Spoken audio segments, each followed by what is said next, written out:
Rata-rata mangsa banjir yang ditempatkan di Pusat Pemindahan Sementara PPS Sekolah Jenis Kebangsaan Cina Puze Skudai mengakui sudah hilang mood untuk berhari raya susulan keadaan banjir yang berlaku di kawasan kediaman mereka di Kampung Sepakat Baru Skudai sejak beberapa hari lalu.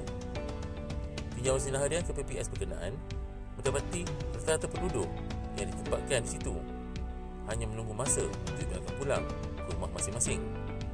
Mereka juga mengakui tidak mahu berhari raya di PPS berkenaan dan mengharapkan agar cuaca di negeri Johor segera pulih seperti sedia kala. Ini memang dah tak ada mood lah macam nak raya ni semua ni. Pasal apa, persiapan raya semua dah tak ada. Peralatan anak-anak sekolah semua dah tak ada. Bila tu yes, keadaan rumah macam yelah, semua tak ada perabot, semua rosak. Dengan kenderaan lagi tak dapat selamatkan. Memang dah tak fikir macam raya lah. Harap-harap sekarang ni boleh balik je lah nak kembali rumah. Pada 18 hari bulan tu malam air surut, kita orang balik dah bersihkan rumah. Esoknya 19 hari bulan air naik mendadak, tak sempat kami semua nak buat apa-apa.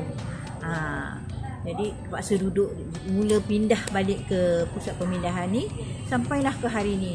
Tapi kalau boleh janganlah berpanjangan sampai ke hari raya.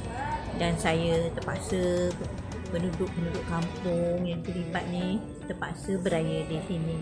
Saya dah balik ke rumah untuk mencuci rumah, tapi sayangnya bila saya balik saya tengok barang-barang semuanya ada yang macam peti ais, tombang apa semua, mesin basuh apa semua, TV, kain baju semua tak ada yang boleh gunakan lah, sebab semuanya berlumpur.